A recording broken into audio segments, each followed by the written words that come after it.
Hello students, welcome to topic touch. इस video में हम इंग्लिश का पूरा पेपर सॉल्व करेंगे और ये सेट पेपर है 817 एच। ये 2024 में हुआ था और ये है क्लास टेंथ का इंग्लिश का पेपर। तो देखिए, इधर आपको भरना पड़ता है रोल नंबर और उसके बाद नेम। टाइम आपके लिए है 3 आवर्स 15 मिनट्स। मार्क्स 70। पूरा सॉल्यूशन आपके लिए करवाऊंगा इसमें मैं। जनरल इंस्ट्रक्शंस कुछ आपके लिए निर्देश दिए रहते हैं, ये आपको समझना चाहिए। सबसे पहले first 15 minutes are allotted to the candidates for reading the question paper. मतलब पहले 15 मिनट जो हैं वो आपके लिए क्वेश्चन पेपर पढ़ने के लिए होते हैं। All questions are compulsory. सभी क्वेश्चन आपको करना है, सभी क्वेश्चन कंपलसरी है। This question paper is divided into 2 parts. ये 2 पार्ट्स में डिवाइडेड है, पार्ट ए और पार्ट बी। चौथा देखते हैं, part A consist of 20 multiple choice questions. Part A में क्या है, 20 मल्टीपल चॉइस क्वेश्चन है MCQs 1 मार्क के each that have to be answered on the OMR sheet. आपको OMR शीट मिलती है, उन पर आपको ये आंसर करना है। आगे देखते हैं, फॉर पार्ट ए के लिए read the question wise instructions. Question wise instruction पढ़ने हैं। पहले क्वेश्चन का इंस्ट्रक्शन दिया होगा, इसके बाद आपको मार्क करना पड़ेगा एंड मार्क योर आंसर। अपना आंसर मार्क कीजिए on the given OMR sheet only. OMR sheet पर डू नॉट इरेज। आपको इरेज नहीं करना है, मिटाना नहीं है, कट नहीं करना। जैसे ये इस तरीके से होता है, तो आपको अगर आप गलत भरा गया, ऐसे नहीं करना, गलती नहीं करना, आपको ध्यान रखना अच्छे से। तो इसके लिए क्वेश्चन अच्छे से पढ़िए तो गलती नहीं होगी। कट नहीं करना और यूज़ वाइटनर। गलती हो जाती, वाइटनर भी यूज़ नहीं करना है on the OMR sheet after answering. Answer करने के बाद marks of the questions are mentioned against them. तो क्वेश्चन के आगे मार्क्स लिखे हुए हैं, कौन क्वेश्चन कितने नंबर का है। Part B consist of descriptive type question. Part B में क्वेश्चन डिस्क्रिप्टिव टाइप हैं, उनका मतलब आंसर आपको लिखना पड़ेगा और 50 मार्क्स 50 नंबर। तो 50 और 20 70। All the questions of part B are to be attempted. Part B के सभी क्वेश्चन अटेम्प्ट करना है। तो पार्ट ए शुरू होता है और पार्ट ए में डायरेक्शन दिया है। देखिए क्या, क्वेश्चन नंबर 1 से लेकर 3 तक के लिए है ये वाला पैराग्राफ। 1 से 3 सॉल्व हो जाएंगे इससे।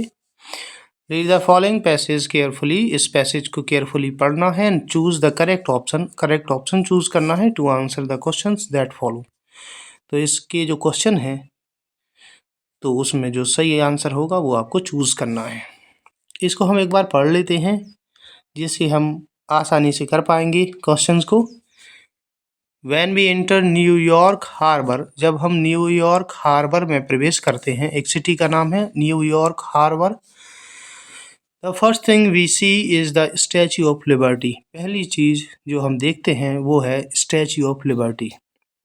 न्यूयॉर्क हार्बर में पहली चीज़ क्या दिखती है, Statue of Liberty.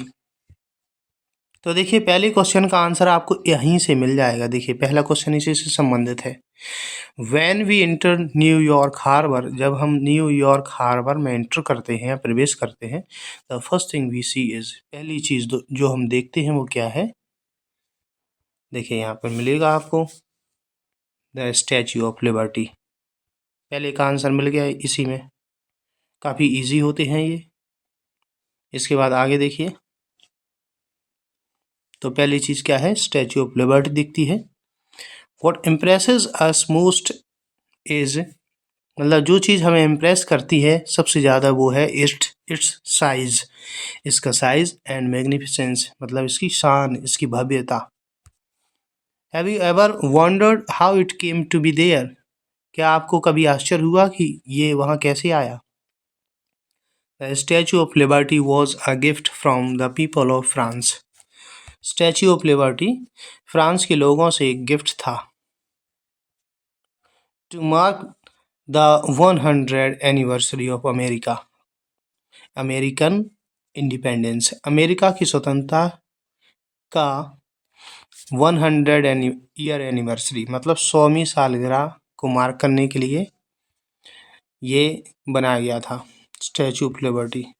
In 1869 sculptor Frederic Auguste Bartholdi, ये स्कल्प्टर मतलब मूर्तिकार हैं, इन्होंने क्या किया 1869 में began to plan his concept मतलब अपना कॉन्सेप्ट प्लान करने लगे फॉर द मॉन्यूमेंट, इस मॉन्यूमेंट मतलब स्मारक के लिए।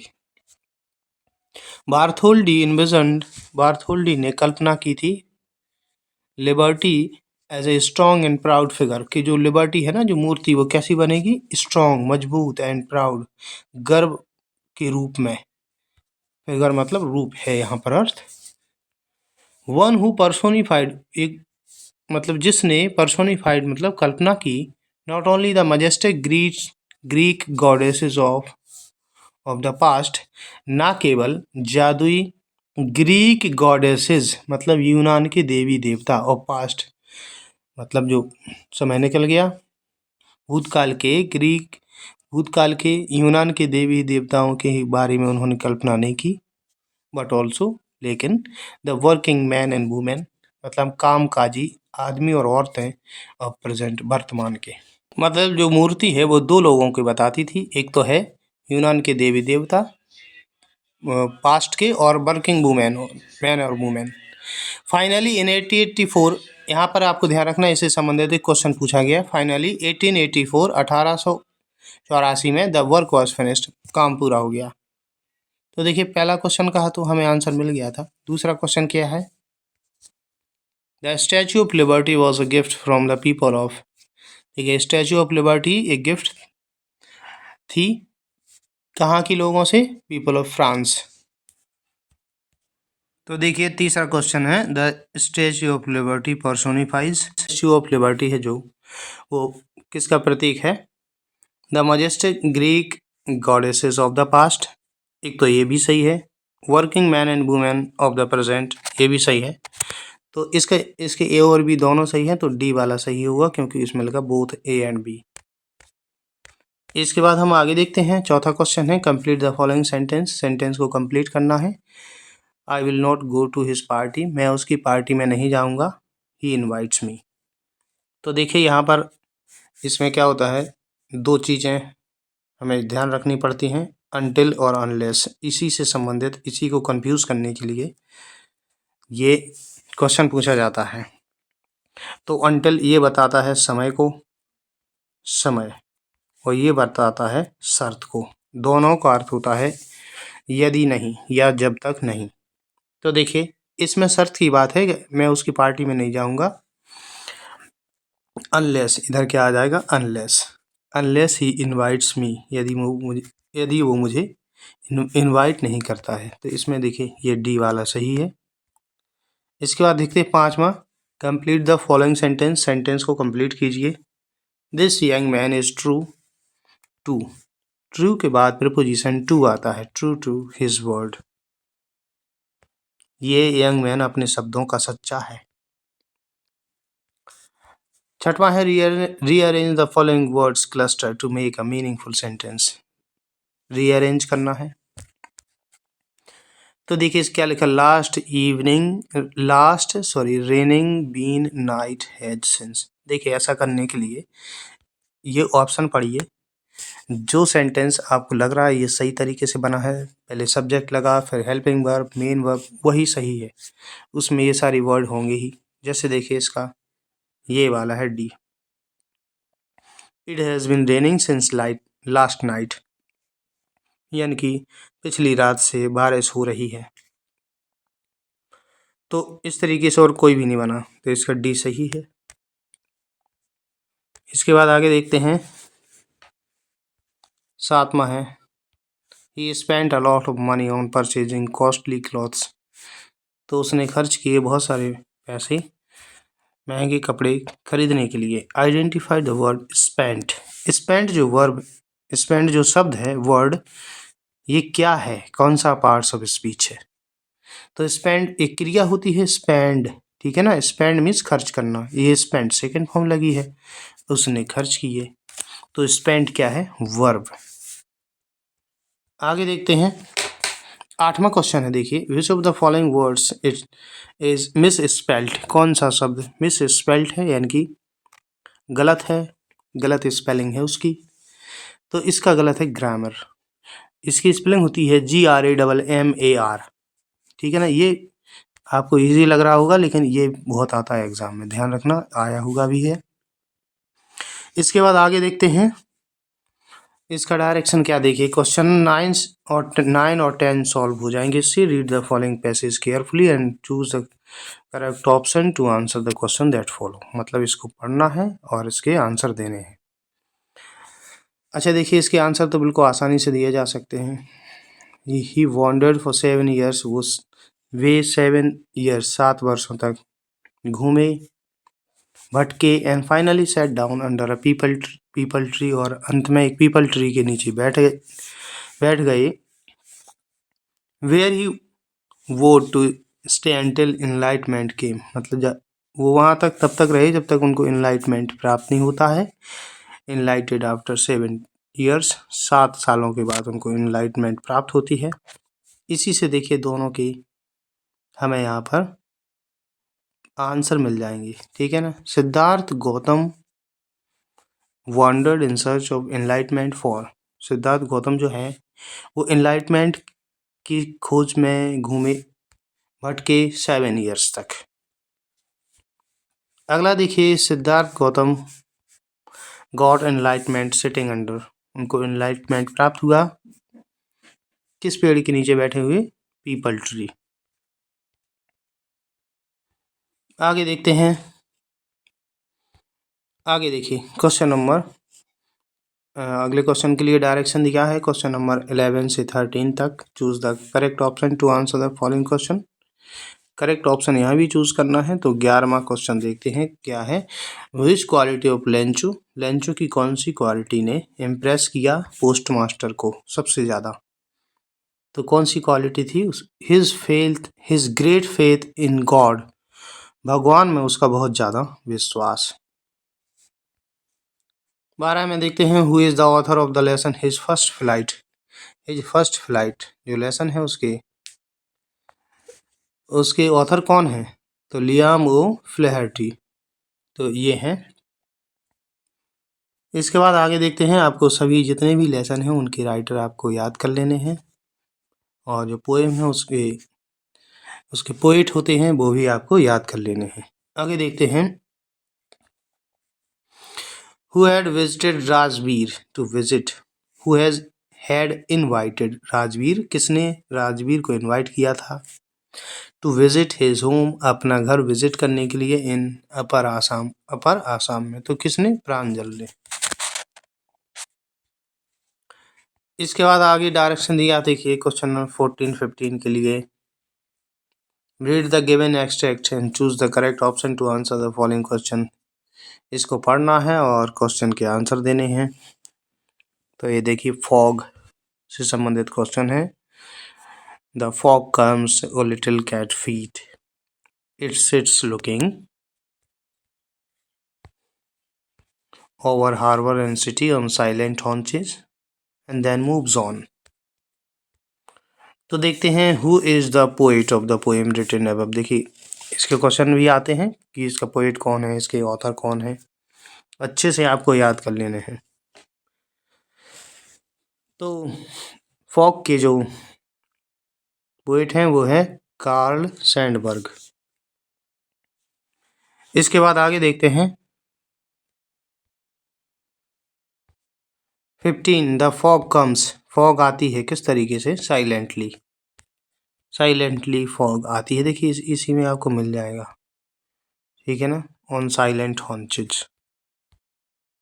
इसके बाद आगे देखते हैं, आगे डायरेक्शन क्या दिया है, 16 से लेकर 20 तक। Choose the correct option to answer the following question, for how many days was turkey given no food, कितने दिनों तक टर्की को कोई भोजन नहीं दिया गया, कितने दिनों तक, तो उसको 2 days तक, 2 दिनों तक।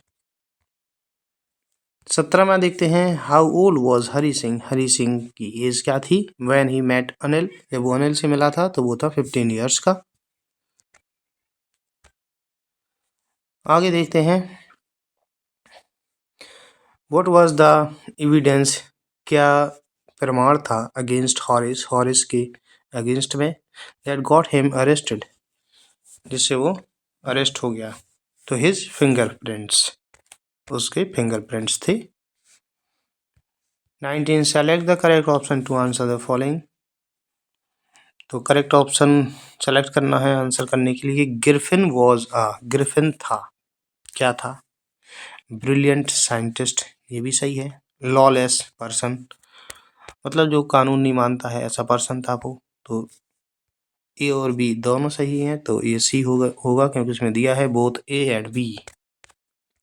20वां देखते हैं हु हैड इनवाइटेड मार्टिल्डाज हस्बैंड। किसने मार्टिल्डा के हस्बैंड को इनवाइट किया था फॉर द बॉल पार्टी। तो किसने, the minister of public instruction. C वाला सही है इसका। पार्ट बी पर आ जाते हैं, रीडिंग से संबंधित है part B. Read the following passage, passage को रीड करना है ना, answer the question that follow. Question के आंसर देने हैं। तो इसको हम पढ़ते हैं, ये अनसीन पैसेज है। ओके, तो इसके क्वेश्चन दिए हुए हैं, पहले इसको पढ़ते हैं। Robin hood was the leader of the company of outlaws who lived in Sherwood forest. Robin hood क्या था, leader of company of outlaws. Outlaws मतलब डाकू, अपराधी, चोर लुटेरे, तो उनकी कंपनी का नेता था। हु लिव्ड जो रहता था इन शेरवुड फॉरेस्ट, शेरवुड के जंगलों में रहता था। His name was a terror, उसका नाम एक भय या आतंक था। टू रिच ट्रेवलर्स, अमीर यात्रियों के लिए। But he was loved by the poor, but he was loved by the poor मतलब उसे गरीब लोग बहुत चाहते थे। whom he saved from cruel landlords, जिनको वो क्रूर जमींदारों से बचाता था। And often helped with money, और अक्सर पैसों से उनकी मदद करता था। The sheriff of the nearby town, इनके पास के कस्बे का शेरिफ, शेरिफ एक अधिकारी का नाम है, सरकारी अधिकारी।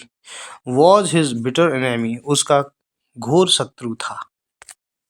आफ्टर मैनी अटेम्प्ट्स मतलब कई प्रयासों के बाद, to catch Robin Hood, Robin Hood को पकड़ने के कई प्रयासों के बाद, the sheriff one day declared, sheriff ने एक दिन डिक्लेयर किया, घोषणा की, in the hearing of many people, कई लोगों की सुनवाई में, क्या कहा उसने, I am willing to give half of my wealth, मैं इच्छुक हूँ अपनी हाफ, आधा धन देने की, टू एनीवन, किसी ऐसे व्यक्ति को, who will help me to catch Robin Hood, जो मेरी हेल्प करेगा रॉबिन हुड को पकड़ने में।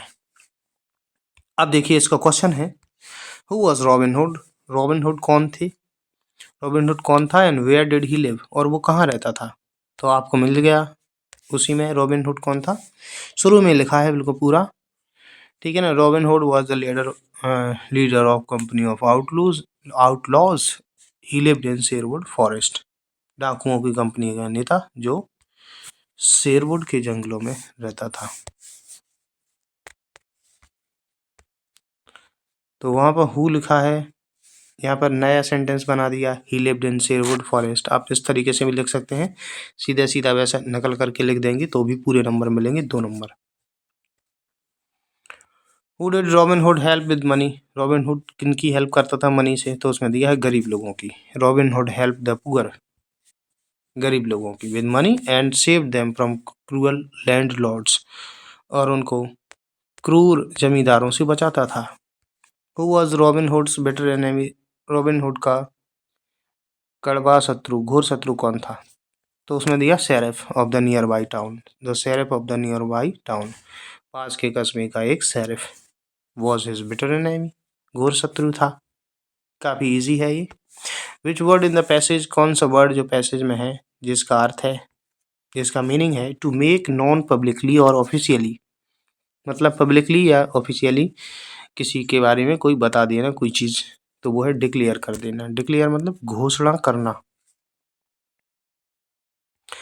अब राइटिंग वाला question, write an application to the health officer. Health officer के लिए एक एप्लीकेशन लिखना है ऑफ योर सिटी, अपने सिटी के, रिक्वेस्टिंग हिम, उनसे रिक्वेस्ट करते हुए, to arrange the cleanliness. Cleanliness का मतलब होता है साफ सफाई, साफ सफाई अरेंज करने के लिए ऑफ योर लोकलिटी, अपने मोहल्ले में, एंड स्प्रेइंग सम इंसेक्टिसाइड, और कुछ कीटनाशक स्प्रे करने के लिए, to kill the mosquitoes, mosquito को किल करने के लिए। ये 4 नंबर का क्वेश्चन है।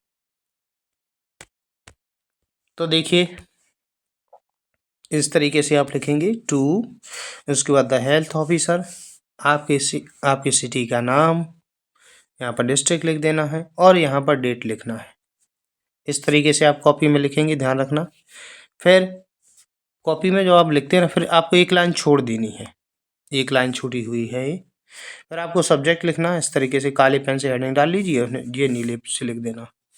सब्जेक्ट ये कहाँ पे मिलेगा आपको, उसी क्वेश्चन में। क्वेश्चन सब्जेक्ट क्या है, किससे संबंधित आपको ये एप्लीकेशन लिखना है, तो क्लीनलीनेस इन अवर लोकेलिटी, हमारे मोहल्ले में साफ सफाई। इतना लिख के आपको एक लाइन फिर छोड़ देनी है। फिर आप लिखेंगे रिस्पेक्टेड सर, रिस्पेक्टेड सर, उसके बाद लाइन छोड़ के फिर आप लिखेंगे अपना जो कंसर्न है, I am a resident of Talapura, मैं तालापुरा का निवासी हूँ, एंड आपका जो मोहल्ला है वो लिख देंगे। And I want to bring your attention, मैं आपका ध्यान खींचना चाहता हूँ, to the unhygienic condition. Unhygienic का मतलब होता है बीमार करने वाली कंडीशन, दशा की, इन अवर एरिया, हमारे एरिया में। मैनी पिट्स एंड होल्स, बहुत सारे जो गड्ढे हैं, छिद्र हैं, are full of dirty water, गंदे पानी से भरे हुए हैं, which is attracting a large number of mosquitoes, जो कि बड़ी संख्या में मॉस्किटो को अट्रैक्ट कर रहे हैं। This is increasing the risk of diseases like dengue and malaria, ये कई बीमारियां जैसे डेंगू और मलेरिया के लिए को बढ़ाने का रिस्क बढ़ा रही हैं। ये जो गंदगी है इससे डेंगू और मलेरिया हो सकता है।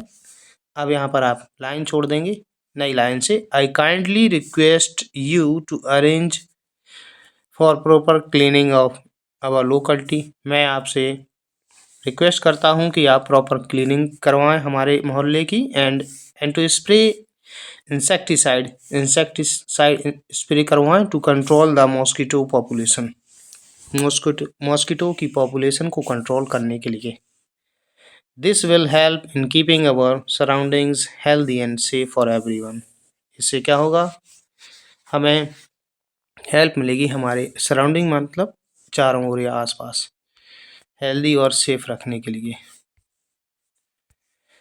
आई होप जितनी बार आप नई बात लिखेंगे पैराग्राफ जरूर चेंज करना, इसका नंबर मिलता है आपको। आई होप, मैं आशा करता हूँ you will take quick action, आप जल्दी कोई एक्शन लेंगे ऑन दिस मैटर, इस मामले में। Thank you for your time and support, आपके टाइम और सपोर्ट के लिए धन्यवाद। आपको ये जो लिखना है ये इस तरफ लिखवा देते हैं कई सारे टीचर्स, इसका ध्यान रखना है। अब आपको राइट साइड में लिखना पड़ता है हर चीज़, योर्स सिंसियरली XYZ, यहाँ पर अपना नाम नहीं लिखना है। और दूसरी बात ये ध्यान रखना, योर्स ही लिखना है बाय कैपिटल, ठीक है ना। पंचुएशन का ध्यान रखना, फर्स्ट लेटर जो आप लिखते हो ना ये कैपिटल लेटर आपको लिखना, ठीक है। कई जैसे लिख देते हैं, मैं क्लासेस में देखता हूँ कई स्टूडेंट को टू लिखा तो उन्हें ऐसा लिख दिया इस तरीके से, टी स्मॉल बना दिया, ये नहीं करना है। फर्स्ट लेटर ये कैपिटल, इसके मार्क्स कटेंगे नहीं अगर आप ये गलती करोगे तो। आगे देखते हैं, write a letter to your father, अपने फादर के लिए लेटर लिखना है, requesting him to send 1000 rupees as you want to go on a tour programme arranged by your college. तो आपके कॉलेज के द्वारा जो टूर प्रोग्राम अरेंज किया जा रहा है उसके लिए आपको अपने फादर से 1000 रुपीज़ मांगने हैं, and also a permission letter to participate in it, इसमें पार्टिसिपेट करने के लिए एक परमिशन लेटर भी आपको उसी में लिखना है, परमिशन भी मांगनी है। तो ये लिखा लेटर, देखिए ये आपका एड्रेस है, सेंडर का एड्रेस, आपका एड्रेस। उसके बाद ठीक है ना, पूरा एड्रेस हो गया ना। फिर डेट लिखनी है, जिस डेट को आप लिख रहे हैं। डियर फादर, पेपर में जिस दिन आप लिखेंगे ना वो डेट डाल देना, डियर फादर। फिर यहाँ से चालू करेंगे। आई होप, मैं आशा करता हूँ, यू आर डूइंग वेल, मतलब आप अच्छे होंगे, आप अच्छा कर रहे होंगे। यू आर डूइंग वेल का मतलब जिंदगी में सब कुछ अच्छा चल रहा होगा। I am writing to inform you, मैं आपको ये इन्फॉर्म करने के लिए, सूचना देने के लिए लिख रहा हूँ। अबाउट अ टूर प्रोग्राम, एक टूर प्रोग्राम के बारे में। ये प्रोग्राम की स्पेलिंग गलत लिखी है, या स्पेलिंग इसकी होती है PROGRAME, सुधार लेना। ये टूर प्रोग्राम के लिए ऑर्गेनाइज्ड बाय माय कॉलेज, जो मेरे कॉलेज के द्वारा ऑर्गेनाइज किया जा रहा है। The tour will be a great opportunity, जो टूर है ना वो एक बड़ी अपॉर्चुनिटी है, एक अवसर है फॉर मी, मेरे लिए, टू लर्न न्यू थिंग्स, नई चीज़ें सीखने के लिए, एंड विजिट इंटरेस्टिंग प्लेसेस, और मज़ेदार प्लेस जो है, रुचिकर प्लेस विजिट करने के लिए एक बहुत बड़ी अपॉर्चुनिटी है, एक अवसर है। The total cost of the tour is 1000, tour का टोटल कॉस्ट है 1000, and I need your help, मुझे आपकी हेल्प की ज़रूरत है, टू अरेंज द अमाउंट को अरेंज करने के लिए। Also I kindly request your permission, मैं आपसे रिक्वेस्ट भी करता हूँ आपकी परमिशन के लिए, टू ज्वाइन अवर टूर, हमारा टूर ज्वाइन करने के लिए। आई एश्योर, मैं भरोसा दिलाता हूँ, यू आपको, that I will take care of myself, and खुद का ध्यान रखूँगा, एंड फॉलो ऑल द रूल्स, और सभी रूल्स को फॉलो करूँगा। आगे हैं, प्लीज़ लेट मी नो, कृपया मुझे जानने दो, please let me know your decision soon, मुझे आपका डिसीजन जानने दो। I will be waiting for your reply, मैं आपके रिप्लाई के लिए वेट करूँगा।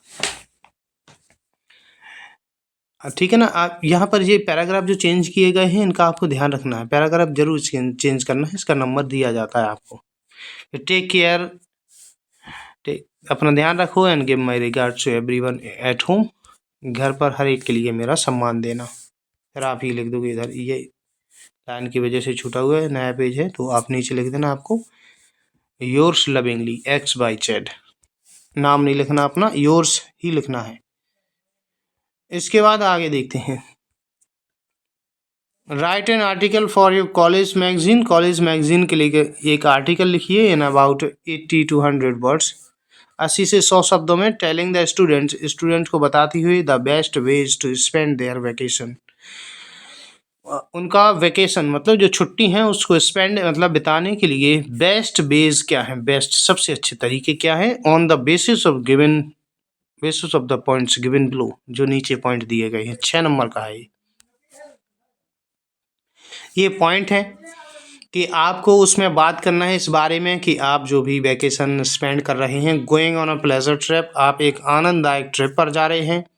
Going to meet your cousin, ठीक है ना, अपने कजिन से मिलना। ये चीज लर्निंग स्विमिंग सीखना। प्रैक्टिसिंग सम आर्ट्स, कुछ आर्ट्स को प्रैक्टिस करना, लाइक पेंटिंग, जैसे पेंटिंग है, या कुछ म्यूजिकल इंस्ट्रूमेंट है, कुछ संगीत के इंस्ट्रूमेंट जैसे वायलिन, गिटार, इनको प्रैक्टिस करना। तो ये आपको लिखना है आर्टिकल। आर्टिकल जब आप लिखते हैं ना, तो आपको हेडिंग डालिए उसी आर्टिकल से संबंधित short heading, how to spend your vacation well, आप अपने वैकेशन कैसे स्पेंड करेंगे। फिर लिख देंगे आप नीचे बाई XYZ, ये भी लिखना है, ठीक है ना। अगर आप ये मिस कर देंगे नंबर नहीं मिलेगा आपको। By XYZ। यदि क्वेश्चन में नाम दिया है कि सपोज आप ये हो, सपोज आप राहुल हो, तो आप लिख दोगे बाई राहुल, जो भी नाम दिया है क्वेश्चन में तो आप बाई वो लिख दोगे, नहीं दिया तो बाई XYZ या बाई ABC लिख सकते हैं। अब देखिए, every student eagerly wait for the summer vacation, हर एक स्टूडेंट उत्सुकता से प्रतीक्षा करता है समर वेकेशन की, हर एक स्टूडेंट प्रतीक्षा करता है। दे वॉन्ट टू एंजॉय, वे एंजॉय करना चाहते हैं, एंड रिलैक्स, और रिलैक्स करना चाहते हैं, आराम करना चाहते हैं, ड्यूरिंग द हॉलीडेज के दौरान। There are many ways to make them fun, बहुत सारे तरीका हैं कि उनको फन बनाया जाए। देम मतलब किनको, जो वैकेशन है। एंड यूजफुल, और यूजफुल बनाया जाए। One of the best ways, मतलब अच्छे तरीकों में से एक तरीका है, is to go on a pleasure trip, एक प्लेजर मजेदार ट्रिप पर जाना। ट्रेवलिंग टू न्यू प्लेसेस, नए प्लेसेस पर ट्रैवलिंग करना हेल्प अस, हमें हेल्प करता है लर्न अबाउट डिफरेंट कल्चर्स, बहुत से कल्चर माने संस्कृतियाँ को के बारे में जानने को। एंड एंजॉय नेचर, और प्रकृति को एंजॉय करने को, प्रकृति का मजा लेने में। अब आपको फिर नई लाइन लिखेंगे, नया पैराग्राफ। पैराग्राफ जरूर चेंज करना है, और आप तभी पैराग्राफ चेंज करेंगे जब आप नई बात लिखते हैं। Another great idea is to visit your cousin, दूसरा ग्रेट आइडिया होगा कि आप अपने जो कजिन हैं उनको विजिट करें, जो चचेरे, ममेरे, फुफेरे या मौसेरे भाई बहन हैं, उनके यहाँ पर जाएं। विजिट माने घूमने जाना, भ्रमण करना। Spending time with family, family के साथ टाइम स्पेंड करें, उससे क्या होता है, स्ट्रेंथेंस मतलब बढ़ता है, बॉन्ड्स मतलब बंधन, आपका जो बॉन्ड है ना वो बढ़ता है। क्रिएट्स मतलब निर्माण होना, हैप्पी मेमोरीज खुशनुमा यादें, हैप्पी मेमोरीज मतलब खुशनुमा यादें बनती हैं। इफ यू लव वाटर, यदि आप वाटर को पसंद करते हैं, वाटर आपको अच्छा लगता है, तो learning to swim is a smart choice, swimming सीखना, स्विम करना सीखना एक स्मार्ट चॉइस हो सकती है। Swimming is a fun activity, swimming जो है एक फन मजेदार एक्टिविटी है, क्रियाकलाप है। And also keeps you fit, ये आपको फिट भी रखता है। फिर आपको पैराग्राफ चेंज करना है। You can also use the vacation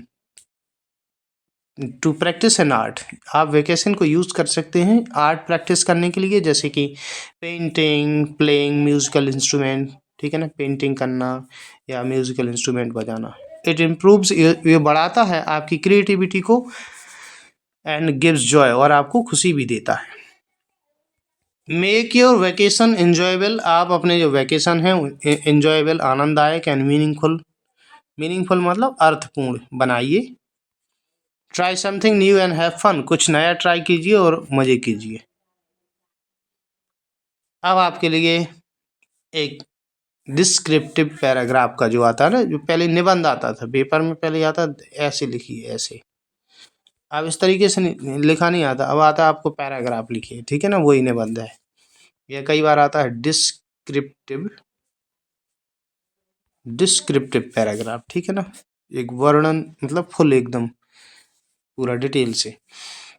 right a paragraph in about 80-100 words, 80 से 100 वर्ड में एक पैराग्राफ लिखना है। On the importance of good manners, किस पर, the importance of good manners in life, जीवन में अच्छे मैनर, अच्छे ढंग तरीके, गुड मैनर का महत्व। On the basis of the points given below, जो पॉइंट दिए गए हैं इन पर। Importance of good manners, good manners का महत्व। अ फ्यू एग्जाम्पल, कुछ example. Their effect on our day to day life, उनका हमारे डे टू डे लाइफ मतलब रोजाना के जीवन पर क्या इफेक्ट होता है। तो ये भी आपको, जब आप नई बात लिखेंगे पैराग्राफ चेंज जरूर करना है। तो good manners are very important in life, जीवन में गुड मैनर्स जो हैं वो जीवन में बहुत इंपॉर्टेंट होते हैं। दे शो दैट, वे दिखाते हैं कि वी वैल्यू अवर सेल्फ, हम खुद की वैल्यू करते हैं। एंड अदर्स, दूसरों की भी। एंड दैट, और ये कि वी केयर अबाउट, हम केयर करते हैं, how we interact with the world, कि हम दुनिया से कैसे इंटरेक्ट करें, कैसे उनके साथ पेश आएँ। दे हेल्प अस, वे हमें हेल्प करते हैं लिव पीसफुली, शांतिपूर्वक रहने में। एंड मेक गुड रिलेशनशिप, और अच्छी रिलेशनशिप बनाने में विद अदर्स, दूसरों के साथ। आगे है सेइंग प्लीज, कहना please and thank you, please और थैंक यू कहना शोज रिस्पेक्ट, ये रिस्पेक्ट बताता है। Greeting people with a smile, लोगों को ग्रीट करना, अभिवादन करना एक स्माइल के साथ, मेक्स देम फील हैप्पी, उन्हें हैप्पी फील करवाता है। बीइंग पोलाइट, पोलाइट विनम्र होना, काइंड होना मतलब दयालु, एंड हेल्पफुल होना, मेक्स लाइफ बेटर, जिंदगी अच्छी बनाता है, फॉर एवरीवन, हर एक के लिए। फॉर एग्जाम्पल जैसे कि वेटिंग फॉर योर टर्न, अपनी टर्न, टर्न मतलब वारी, जैसे आप कहीं पर एक लाइन में लगे हैं तो आपकी जो वारी आती है ना, आपका टर्न आता है, उसके लिए वेट करना शोज पेशेंस, वो आपके पेशेंस को बताता है। पेशेंस मतलब धैर्य। स्पीकिंग सॉफ्टली, धीरे से बोलना, सॉफ्ट बोलना, एंड लिसनिंग टू अदर्स, दूसरों को सुनना, शोज रिस्पेक्ट, रिस्पेक्ट बताता है। वी शुड अपोलोगाइज, हमें क्षमा याचना करना चाहिए। When we make a mistake, जब हम गलती करते हैं। आगे है good manners make,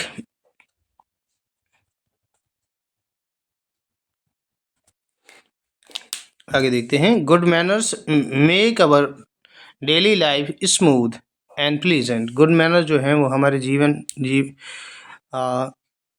daily life को स्मूथ मतलब शांत और खुशनुमा बनाते हैं। पीपल लाइक एंड रिस्पेक्ट, लोग लाइक भी करते हैं और रिस्पेक्ट भी करते हैं दोज उनकी हु हैव गुड मैनर्स, जिनमें अच्छे मैनर होते हैं। दे हेल्प अस, वे हमारी हेल्प करते हैं। सक्सीड इन स्कूल, सफल होने में, इन स्कूल में, वर्क, काम, एंड सोसाइटी और समाज में। इन शॉर्ट, संक्षेप में, गुड मैनर्स, अच्छे जो गुड मैनर हैं, मेक अस बेटर पर्सन, हमें अच्छा व्यक्ति बनाते हैं। एंड हेल्प अस, हमें हेल्प करते हैं। Live in harmony with others, दूसरों के साथ मेलजोल के साथ रहने में हमें हेल्प करते हैं। अब आ जाता है ग्रामर का पार्ट। तो इसमें देखिए क्या करना है। Rewrite the following sentence, sentence को रीराइट करना है बाय चेंजिंग इट, इसे चेंज करके into indirect speech, indirect speech में चेंज करना है। 2 नंबर का ये क्वेश्चन है। तो रश्मि सेड टू द स्ट्रेंजर, रश्मि ने स्ट्रेंजर अजनबी से कहा, व्हाट इज योर नेम, तुम्हारा क्या नाम है, and where do you live, और तुम कहाँ रहते हो। तो देखिए ये है इंट्रोगेटिव का, डबल इंट्रोगेटिव का। तो क्या करेंगे, रश्मि, रश्मि सेट टू की जगह पर होता है आस्क्ड या इंक्वायर्ड ऑफ लगा सकते हैं। Ask the stranger, stranger means अजनबी, रश्मि ने अजनबी से पूछा। अब यहाँ पर कॉमा और इन्वर्टेड कॉमा हटेगा, कंजंक्शन लगेगा व्हाट। योर नेम ये करता है, ये पहले आ जाएगा, योर बदलेगा स्ट्रेंजर के अनुसार, स्ट्रेंजर को प्रोनाउन ही, और योर संबंध कारक है तो ही का संबंध कारक आ जाएगा हिज। तो हिज नेम पहले आएगा, उसके बाद इज ये हो जाएगा was, what his name was, इसके बाद and where do you live, तो कंजक्शन वेयर आ गया, और यू देखिए स्ट्रेंजर सेकंड पर्सन कर्म के अनुसार बदलता है, यू स्ट्रेंजर के अनुसार बदलेगा, यू कर्ता कारक है और स्ट्रेंजर का प्रोनाउन ही है तो यू की जगह पे आ जाएगा ही। प्रेजेंट इंडेफिनिट टेंस है, do you live, past indefinite होगा तो क्रिया की सेकंड फॉर्म आ जाएगी, लिव की second form lived, full stop, question mark हट जाता है। Rashmi asked the stranger what his name was and where he lived.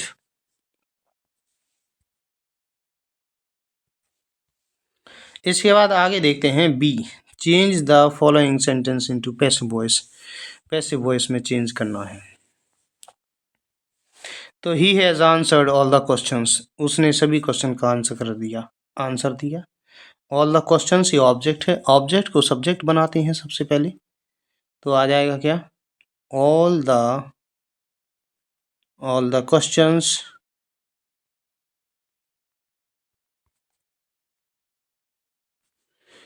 Has, तो ये प्रेजेंट परफेक्ट है, प्रेजेंट परफेक्ट का होता है प्रेजेंट परफेक्ट कंटिन्यूअस। तो अच्छा ही के अनुसार हैज लगा था, लेकिन इसके अनुसार आ जाएगा हैव, इसके साथ बीन लग जाता है, have been, all the questions have been, फिर वर्ब की थर्ड फॉर्म आ जाएगी तो आंसर्ड ही आ जाएगा, यहाँ पर क्या आ जाएगा, आंसर्ड, ANSWERED, आंसर्ड। फिर बाई से जोड़कर लिख देते हैं कर्ता को, कर्ता ही है तो him, full stop. All the questions have been answered by him, full stop. आगे देखते हैं C, punctuate the following using capital letters also wherever necessary. Punctuate करना है और कैपिटल लेटर यूज करना जहाँ भी जरूरत होगी। तो ये लिखा what is your name asked my senior, मेरी सीनियर ने कहा कि तुम्हारा क्या नाम है। तो हम क्या करेंगे, इन्वर्टेड कॉमा शुरू कर देंगे। पहले इन्वर्टेड कॉमा शुरू किया, ठीक है ना, इसको हम बनाते हैं यहाँ पर इन्वर्टेड कॉमा शुरू, ठीक है ना। यहाँ पे देखते हैं, फिर व्हाट, इन्वर्टेड कॉमा के अंदर व्हाट का आप डब्ल्यू कैपिटल बनाओगे। What is your name, what is your name. उसके बाद अब हो गया तो question mark inverted comma close, इतना। आस्क्ड माय सीनियर, अब इन्वर्टेड कॉमा क्लोज है, यहाँ पर आज का ए स्मॉल बनेगा। Asked my senior, SENIOR, full stop. इतना होने के बाद होगा आई, फिर रिप्लाइड, यहाँ से लिख देता हूँ मैं, replied REPLIED, comma inverted comma शुरू, माई नेम इज प्राची। तो हमें लिख देना है यहाँ पर माई का M capital, my name is Prachi. Prachi एक नाम है तो P कैपिटल होगा, PRACHI, full stop inverted comma close. तो इस तरीके से ये करना है सी वाला। इसके बाद हम आगे देखते हैं डी, ट्रांसलेट करना है इसको। पुस्तकें हमारी सबसे अच्छी मित्र हैं, सिंपल प्रेजेंट का है, ठीक है ना। तो मैंने इसको ट्रांसलेट किया हुआ है। पुस्तकें यानी कि बुक्स, इसके बाद आर सिंपल प्रेजेंट का है, हमारी अवर सबसे अच्छी मित्र यानी कि बेस्ट फ्रेंड्स। इस चैनल पर आपको सभी ट्रांसलेशन मिल जाएंगी, जितने भी पेपर में आ चुके हैं सभी का सॉल्यूशन आपको अलग से मिल जाएगा। एक अच्छी पुस्तक पढ़ते समय हम अपनी परेशानियां एवं चिंताएं भूल जाते हैं। तो एक अच्छी पुस्तक पढ़ते समय यानी कि जब हम उसे पढ़ रहे होते हैं, तो पढ़ते समय यानी कि वायल मतलब जबकि, या इस तरीके के जो वाक्य आते हैं ना, जैसे पढ़ते समय, खेलते समय, तो वायल लगाते हैं और वायल के बाद क्रिया की ING फॉर्म ही लगती है। वायल रीडिंग मतलब पढ़ते हुए या पढ़ते समय एक अच्छी पुस्तक यानी कि अ गुड बुक, फिर कॉमा, हम अपनी परेशानियां एवं चिंताएं भूल जाते हैं। ये प्रेजेंट इंडेफिनिट का देखते हैं लगा है ना, हम यानी कि वी भूल जाते हैं। फॉरगेट, क्या भूल जाते हैं, अपनी, जब करता वी है तो अपनी की अवर, परेशानियां प्रॉब्लम्स, चिंताएं एंड वरीज, ये हो गया। इसके बाद आगे है, पुस्तकें हमें ज्ञान देने के साथ साथ चरित्र का निर्माण करती हैं। तो पुस्तकें देखिए, पुस्तकें हमें ज्ञान भी देती हैं और चरित्र निर्माण भी करती हैं। तो हम इस तरीके से कह सकते हैं कि पुस्तकें न केवल हमें ज्ञान देती हैं बल्कि चरित्र निर्माण भी करती हैं। तो इसमें एक कंजक्शन लगेगा, नॉट ओनली और बट ऑल्सो। तो पुस्तकें यानी कि बुक्स नॉट ओनली, ना केवल, ज्ञान देने के साथ साथ मतलब ज्ञान ही नहीं देती हैं, प्रोवाइड मतलब देती हैं अस मीन्स हमें विद नॉलेज मतलब ज्ञान। Books not only provide us with knowledge, हमें ज्ञान ही नहीं देती हैं, बट ऑल्सो मतलब किंतु भी चरित्र का निर्माण करती हैं। बिल्ड मतलब बनाती हैं, कैरेक्टर मतलब चरित्र है। इसके बाद आगे है, पुस्तकें हमें साहस एवं आशा का संचार भी करती हैं। तो पुस्तकें यानी कि बुक्स, यहाँ पर अगर हम इसको दोबारा नहीं लिखना चाहते हैं तो हमने यहाँ पे दे लिख दिया। इसके बाद संचार करती हैं, इम्पार्ट या इंस्टिल, दो में से कोई भी एक लगा सकते हैं। किसका, साहस, करेज एवं आशा एंड होप, ठीक है, हमें इन अस। They impart and instill courage and hope in us. तो इसके बाद हम आगे देखते हैं। अब आ जाते हैं लिटरेचर वाले पार्ट पर, जिसमें हमारी किताब के क्वेश्चन आंसर होंगे।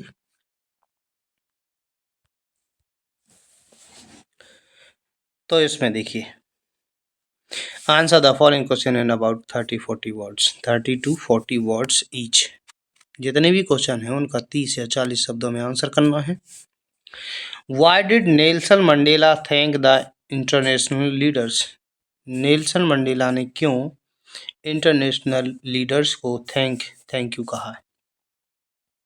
3 नंबर का क्वेश्चन है। तो मंडेला ने धन्यवाद किया the international leader for their presence, international leaders को उनकी उपस्थिति के लिए इन द इनागुरल सेरेमनी, इनागुरल सेरेमनी माने उद्घाटन समारोह में। ड्यू टू देयर प्रेजेंस यानी कि उनकी उपस्थिति के कारण द इवेंट, जो इवेंट था, could be considered, माना गया, as a common victory of South African people for justice, south African people की न्याय के लिए एक कॉमन विक्ट्री, एक जीत मानी गई, न्याय के लिए, पीस शांति के लिए, एंड ह्यूमन डिग्निटी, मानव की शान के लिए। इसी में देखिए आपको या तो ये करना है, ठीक है, या आपको ये करना था। तो आप जैसे आप पेपर में ना एक कर दिया, बस ये वाला आप छोड़ देते, लेकिन मैंने दोनों किए हुए हैं। जो भी आपको ठीक लगे, आपको अगर वो नहीं आ रहा ऊपर वाला, तो आप ये कर सकते हो, 2 में से कोई एक। तो दूसरा का आंसर देखते हैं। What did कीशा Gautami learn from the flickering of lights? कीशा Gautami ने जो लाइट्स फ्लिक मतलब एक बंद होना, बुझना और जल जाना, जो फ्लिकरिंग हो रही थी, उससे कीशा गौतमी ने क्या सीखा? तो from the flickering of light से कीशा गौतमी ने सीखा दैट मीन्स की ऑल मॉर्टल लाइफ इज टेम्पररी। जितनी भी मॉर्टल लाइफ है ना, वो सब टेम्पररी है, मतलब जितनी जिंदगियां हैं वो सब खत्म हो जाती हैं, अस्थाई हैं। एनीवन हु इज बॉर्न, कोई भी व्यक्ति जो जन्म लेता है, ऑल्सो हैज टू डाई, उसको भी मरना है। Just as the flame flickers, जिस तरीके से फ्लेम है वो फ्लिकर करती हैं, एंड फेड्स, मुरझा जाती है। लाइफ टू, जीवन भी इज टेम्परेरी, जीवन भी टेम्परेरी है, मतलब अस्थाई है। एंड सब्जेक्ट टू चेंज, और चेंज होना है। इसके बाद आगे देखते हैं। Why was the young seagull afraid of flying? जो यंग सीगुल है, छोटा सीगुल, वो उड़ने से भयभीत क्यों था? The young seagull was afraid to fly, उड़ने के लिए भयभीत था, बिकॉज, क्योंकि he felt that, उसने महसूस किया कि his wings, उसके पंख, would not support him, उसे सपोर्ट नहीं करेंगे, and he would fall, वो गिर जाएगा, from a great height, मतलब काफी ऊंचाई से। As a result, इसका परिणाम होगा he would die, वो मर जाएगा। This fear kept him from flying, ये जो भय है उसको दूर रखा उड़ने से, and overwhelmed with fear, और भय से, भाव विभोर होने से। और मतलब ये क्वेश्चन है बी वाला, या तो आप इसको कीजिए या ये वाले को। तो मैंने दोनों किए हुए हैं, आपको कोई एक करना था, जो भी आपको आ रहा। How did Natalia react when she came to know, Natalia ने कैसे रिएक्ट किया जब उसने जाना that Lomov had come with the proposal of marriage, कि लोमोव शादी के प्रपोजल के लिए आया था, तो उसने कैसे रिएक्ट किया? Natalia was shocked, Natalia shock थी। When she came to know, जब उसने जाना that Lomov had come to propose her, कि लोमोव उसे प्रपोज करने के लिए आया था। She cries, वो रोती है। Changes her stance, अपना जो स्टांस है, मतलब जो एक प्रकार से लड़ाई जो कर रही थी, वो चीज़ चेंज कर देती है। एंड आस्क हर फादर, उसके फादर से कहती है टू ब्रिंग हिम बैक, उसको वापस लाने को। व्हेन ही प्रपोज हर, जब उसने उसे प्रपोज किया, शी बिकेम वेरी हैप्पी, वो बहुत हैप्पी हुई। As she also wanted to marry him, क्योंकि वो उससे शादी भी करना चाहती थी। Answer any one of the following in about 60 word, इसमें से किसी का आंसर लिखना 60 वर्ड्स में। 4 मार्क्स का एक होगा। एनी वन मतलब देखिए 26 में 2 क्वेश्चन हैं, जैसे ए और बी, ठीक है ना, तो हमें 2 में से कोई एक करना था, या तो ये या ये। How did the rain change into disaster, जो बारिश है वो डिजास्टर में कैसे चेंज हो जाती है। डिजास्टर मतलब आपदा, विपदा। How did it affect Lencho's field, इसने कैसे लैंचो की फील्ड को अफेक्ट किया। The rain turned into a disaster, बारिश डिजास्टर में चेंज हो जाती है। एज, क्योंकि it was followed by strong wind, क्योंकि ये मजबूत हवा के साथ आई थी। एंड हेल स्टोन्स, और हेल स्टोन्स ओलावृष्टि भी हुई। ऑल द क्रॉप्स, पूरी फसल इन लेंचोस फील्ड, लेंचो के खेत की पूरी फसल गॉट डिस्ट्रॉयड, नष्ट हो गई, बिकॉज ऑफ हेल स्टोन्स, ओलों के कारण। What did Rajveer see on the way during his car journey to Dhekiabari, Dhekiabari की तरफ जो जर्नी हो रही थी, राजवीर ने रास्ते में क्या देखा। When प्रांजल एंड राजवीर, जब प्रांजल और राजवीर वर ट्रैवल कर रहे थे, यात्रा कर रहे थे, to Dhekiabari, Dhekiabari tea garden की तरफ, बाई कार से, देशा उन्होंने देखा एक आर्स ऑफ टी बुशेस, की जो टी की जो बुशेस हैं, झाड़ियां हैं, एकड़ मतलब बहुत सारे, एकड़ मतलब एक जमीन कई एकड़ में है। On both side of gravel road, तो जो ग्रेवल का जो कंकड़ पत्थर का रोड है उनके दोनों तरफ है। Which were all neatly pruned to same height, ठीक है, जो लगभग सेम हाइट के दिख रहे थे। ग्रुप ऑफ टी प्लकर्स, चाय तोड़ने वाले की ग्रुप, विद बैम्बू बास्केट, बांस की एक बैम्बू का बास्केट लिए हुए थे, टोकरी लिए थे। ऑन देयर बैक, अपनी पीठ पर। वियरिंग प्लास्टिक एप्रॉन, प्लास्टिक की एप्रॉन पहने हुए थे, ये तोड़ते समय पहनी जाती है। Were plucking the newly sprouted leaves, जो नई नई लीव्स निकली थी उसको वो तोड़ रहे थे। 27वां देखते हैं, 3 नंबर का है ये question. What type of life does Amanda wish for, Amanda किस टाइप की लाइफ विश करती है। Explain giving an example, example देते हुए एक्सप्लेन कीजिए। Amanda wishes a life of peace and serenity, Amanda wish करती है एक ऐसा जीवन जो पीस से भरा हो, सीरियनिटी से भरा हो, मतलब शांति और शुद्धता से भरा हो। वेयरन, जहाँ no one would constantly give her instructions, जहाँ कोई भी उसे कॉन्स्टेंटली मतलब लगातार इंस्ट्रक्शंस माने दिशा निर्देश, दिशा निर्देश नहीं देगा। सी सेज, वो कहती है, सो ऐसा, वो ऐसा इसलिए कहती है, बिकॉज क्योंकि सी इज अपसेट, वो दुखी है। एट बीइंग स्कॉल्डेड, डांटे जाने पर। अगेन, दोबारा, and again, bar bar, again and again मतलब बार बार डांटे जाने पर वो अपसेट हो जाती है। बाई हर मदर, अपनी माँ के द्वारा बार बार डांटे जाने पर वो अपसेट हो जाती है, दुखी हो जाती है। अमांडा बिलीव्स दैट, अमांडा विश्वास करती है कि her life as a mermaid, उसका जो जीवन है एज ए मरमेड, एक जल परी के रूप में, और फान मरमेड के रूप में अपना जीवन सोचती है, और फान अनाथ जैसा सोचती है, ठीक है, रैपंजल की तरह सोचती है। वुड बी वेरी हैप्पी, कि अगर ऐसा जीवन होता ना तो बहुत खुश होती वो।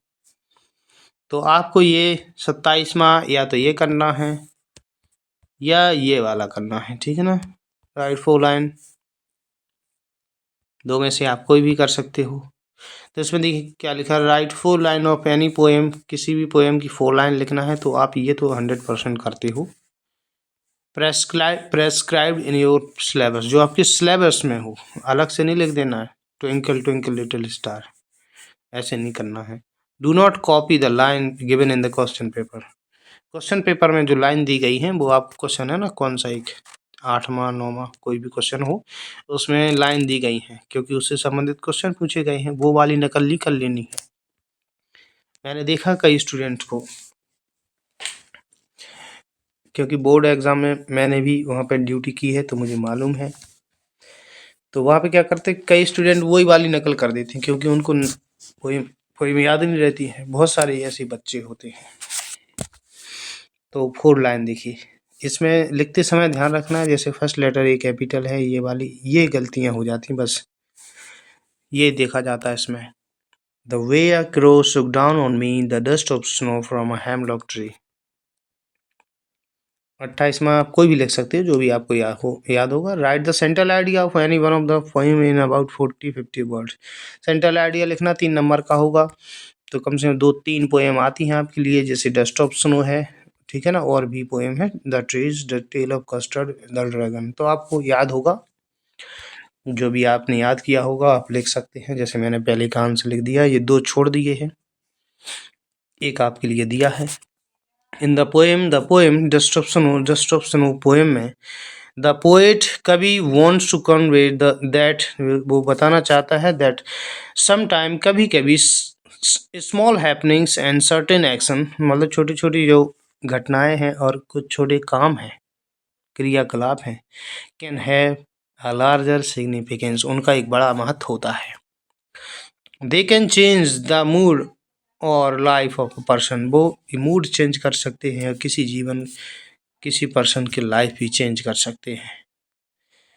The way a crow six down the dust of snow on the poet, जिस तरीके से जो कौवा होता है कवि के ऊपर बर्फ गिराता है, बर्फ की कड़क गिराता है, उससे क्या होता है, वो इंस्पायर होता है, प्रेरित होता है, and gives him the idea, और उसे आइडिया आता है, to shake off his depressive thoughts, उसके जो डिप्रेसिव थॉट्स हैं, मतलब जो चिंता भरे विचार हैं, उसको भगाने का। And come out of the gloominess माने उदासी, एंड सैडनेस दुख और उदासी से वो कम आउट मतलब बाहर आ जाता है। दस its effect has saved his day, इस प्रकार से ये जो प्रभाव है इसने उसका दिन बचा दिया। 29 जो क्वेश्चन है, आंसर यानी वन ऑफ द फॉलोइंग, एक करना है इन 30-40 वर्ड्स। तो पहला देखिए, why did Hari Singh return to Anil, Hari Singh Anil के पास क्यों लौट के आया। When he left Anil house, जब उसने अनिल्स हाउस, अनिल के घर को छोड़ा, हरी रियलाइज दैट, हरी को ये रियलाइज हुआ, हरी सिंह को रियलाइज हुआ, आभास हुआ, that stealing was simply a crime, कि जो चोरी है ना वो एक क्राइम है। बट बीइंग गिवन एजुकेशन दिया जाना, was an entirely different thing, ये तो पूरी तरह से एक बहुत ही अलग चीज है। ही न्यू, वो जानता था, द रिस्पेक्ट, वो आदर, रेपुटेशन, एंड पॉसिबिलिटीज, संभावनाएं, that would come to him from education, वो जानता था कि एजुकेशन से उसे कितना रिस्पेक्ट मिलेगा, क्या उसे रेपुटेशन मिलेगी, क्या संभावनाएं होंगी, ये चीज है। The respect that comes with education, वो सम्मान जो एजुकेशन के साथ आता है, compelled him to return the money to Anil, इस चीज ने उसे कंपेल मतलब बाध्य कर दिया अनिल को पैसे लौटाने के लिए। अब इसका बी देखते हैं, आपको एक कोई करना था, दूसरा भी देख लेते हैं। Why was ऑसिबल confident that max would never come, ऑसिबल इस बात का कॉन्फिडेंट, इस बात का उसे क्यों विश्वास था कि मैक्स कभी लौट के नहीं आएगा। Ausable was confident, Ausable confident था, उसे विश्वास था, that Max wouldn't return, Max लौट के नहीं आएगा, बिकॉज क्योंकि देयर वॉज नो बैल्कनी, कोई बैल्कनी नहीं थी, and Max had jump to his death, Max कूदा और मर गया। एज, क्योंकि the room was on the 6th floor, क्योंकि रूम 6वें फ्लोर पर था। आगे देखते हैं, answer any one of the following in 60 word, 4 number का है, 60 वर्ड में आंसर करना है, कोई भी एक, दो ए बी, दो क्वेश्चन है तो दो में से, जैसे ए और बी। अब हम दोनों के आंसर देख लेते हैं, आपको एक करना था। Why did Bholi at first agree to an unequal match, जो भोली है वो क्यों एग्री हो जाती है अनइक्वल मैच, एक मतलब जो बेमेल का जो दूल्हा होता है उसे शादी करने के लिए। Why did she later reject marriage, वो बाद में मैरिज को क्यों रिजेक्ट कर देती है। Bholi agreed to the unequal match, Bholi unequal match मतलब जो उससे बिल्कुल अलग था उससे एग्री हो जाती है एट फर्स्ट शुरू में, to fulfil her parents wishes, अपने माता पिता की विश को फुलफिल करने के लिए, पूरा करने के लिए। लेटर ऑन बाद में, सी रिजेक्टेड, वो रिजेक्ट कर देती है द मैरिज, शादी को। व्हेन, जब द ब्राइड ग्रूम दूल्हा आस्क फॉर डोरी, डाउरी, जब दूल्हा जो है वो डाउरी मतलब दहेज मांगता है। दिस टेल्स अस, ये हमें बताता है दैट कि भोली वॉज नॉट अ टिमिड, भोली नहीं थी, टिमिड मतलब कायर, डरपोक, एंड डम माने गूंगी, गर्ल माने लड़की, डरपोक और गूंगी लड़की नहीं थी। She was aware of her rights, उसे अपने राइट जो हैं अधिकार मालूम थे, अवेयर मतलब जानकारी होना। सी ऑल्सो न्यू, वो भी ये भी जानती थी, how to fight for her own dignity, कैसे लड़ना है अपनी खुद की डिग्निटी यानी कि शान के लिए, एंड फियर्ड नो वन, और किसी से डरना नहीं है।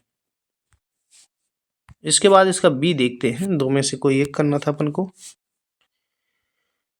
How did a nursery book Mother Goose, कैसे एक जो नर्सरी बुक है मदर गूज, बुक का नाम है Mother Goose, save the earth, earth को बचा दिया फ्रॉम अ मार्शियन इन्वेजन, मतलब मंगल ग्रह की जो, मंगल ग्रह का जो इन्वेजन है, इन्वेजन मतलब आक्रमण, मंगल ग्रह के निवासियों का आक्रमण, उस मदर गूज बुक ने कैसे बचाया। द नर्सरी बुक जिसका नाम है मदर गूज, सेव्ड अर्थ, अर्थ को बचाया फ्रॉम अ मार्शियन इन्वेजन, मंगल ग्रह के निवासियों के आक्रमण से, बिकॉज क्योंकि द मार्शियन मंगल ग्रह के निवासी, लेड बाय थिंक टैंक, जो कि लेड बाय मतलब एक प्रकार से लीड कर रहा था उनको, जो कौन, थिंक टैंक, और मिस अंडरस्टूड द बुक, वो किताब को मिस अंडरस्टैंड कर लेता है, वो समझ नहीं पाता उसको। When they found the book, जब उन्हें बुक मिली, they thought, उन्होंने सोचा, it was a communication, कि ये एक कम्युनिकेशन है, मतलब एक दूसरे ये समझ पा रहे हैं इस बुक के जरिए, कम्युनिकेशन डिवाइस, बात करने का एक डिवाइस है, with secret code, secret code के साथ।